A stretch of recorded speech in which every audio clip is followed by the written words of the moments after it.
सबैजनालाई यो म चाहिँ 6 महिना बौद्धिक अपाङ्गता सेवा केन्द्रबाट आजको स्पेशल हाम्रो पवन भुसालको बर्थडे चाहिँ आज बाहिर खर्च नगरेर हामी यहाँ खर्च गर्दैछौँ। हामी चाहिँ यहाँ अलिकति आवश्यक इलेक्ट्रिक एउटा ग्यासहरू चुलोहरूको आवश्यकता रहेछ। यहाँ चाहिँ त्यही भएर चाहिँ आज यो कार्यक्रममा चाहिँ हामी इलेक्ट्रिक ग्यास प्लस खाजाहरू वितरण गर्नेछौँ। यहाँहरू विद्यालयमा सबैजना यसरी बसिरहनु भएको छ है। अनि चित्रलाई म पुरै देखाउँछु। हेलो हाई, तपाईँहरू बर्थडे केहरू सेलिब्रेट गर्न चाहनुहुन्छ भने चाहिँ ट्याक्क यहाँ आएर तपाईँहरू दिन सक्नुहुन्छ स्वेच्छाले। विद्यालयमा विद्यार्थीहरू 22जना जति हुन्छ। आज चाहिँ 12-13जना।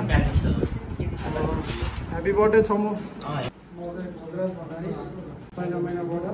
हामी चाहिँ आज स्वदेशमै के गर्नुपर्छ भन्ने युवाहरू आज चाहिँ हाम्रो पवन भुसालको 26औं वसन्त पार गरेर 27मा लाग्ने गर्दा बर्थडे चाहिँ आज हामी चाहिँ रामापुरमा रहेको अपाङ्ग केन्द्रित विद्यालयमा बाहिर फजुल खर्च नगर्ने भनेर चाहिँ हामी एउटा यहाँ चाहिँ बुझ्दाखेरि सामान्य एउटा ग्यासहरू इन्डक्सन चुलोहरू आवश्यक रहेको पाइयो। त्यो पाइसकेपछि हामी लगायत एउटा सानो टिमले चाहिँ एउटा त्यसलाई म्यानेज गरेर बाहिर फजुल खर्च नगर्ने यो विद्यालय व्यवस्थापन उहाँहरू विद्यार्थीहरू लगायत सबैलाई चाहिँ व्यवस्थापन आवश्यकता भएको कारणले चाहिँ खाजा नास्ता प्लस आजको चाहिँ इन्डक्सन चुलोहरू व्यवस्थापन हाम्रो पवन भुसालले गर्नुभएको छ। पवन भुसालको जन्मदिन हामीले यसरी मनाउँदैछौँ। जन्मदिनको विशेष दिनमा जन्मदिनको धेरै धेरै शुभकामना दिँदै सामाजिक कार्यमा सबैजना देशभरि विदेशमा बस्नुहुने युवा सबैजनाहरूलाई चाहिँ हामीले सानो सन्देश दिनको लागि यो भिडियोहरू बनाएको हो। अन्यथा नलिनु होला। सबैजनाले समाजको लागि आफूले केही कसरी हुन्छ गर्ने दायित्व तपाईँ हामी सबैजनाको हो। यही भन्दै चाहिँ हामी छोटो मिठो एउटा बर्थडे सेलिब्रेट समाजको लागि समाजबाटै सानो सेवाबाटै गर्न चाहन्छ। यस कार्यक्रममा अतिथिहरू सबै कोही पनि हुनुहुन्न। हामी सबै युवा यति नै हो, सबैजना व्यवस्थापन गरेर आएका हो। म पवन भुसाललाई चाहिँ आफ्नो बर्थडेको उपलक्ष्यमा केही 2 शब्द राखिदिनको लागि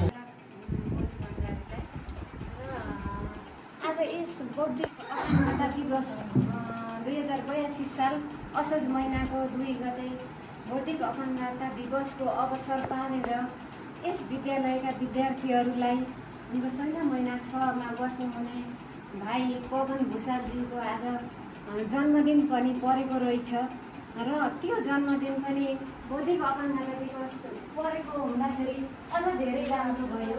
त्यस जन्मदिनमा बौद्धिक अपाङ्गता भएका विद्यार्थीहरूलाई रोजेर यहाँको विद्यार्थीहरूलाई मैले केही गर्नुपर्छ, मैले सहयोग गर्नुपर्छ, यी विद्यार्थीहरूसँग बसेर सँगै खाना खानुपर्छ भन्ने उद्देश्यले यहाँ आउनुभएकोमा पनि मैले उहाँलाई धेरै धेरै धन्यवाद दिन चाहन्छु।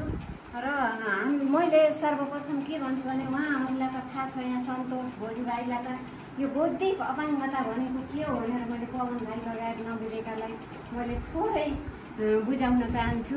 बौद्धिक अपाङ्गता भनेको अब कस्तो भने यिनीहरूको उमेर बढ्दो छ। उमेर बढ्दो सँगसँगै यिनीहरूको उमेरसँगै बुद्धिमा विकास नभएको हुनाले यिनीहरू ठुलो उमेरको भए तापनि बच्चाहरूको जस्तै बुद्धि हुन्छ।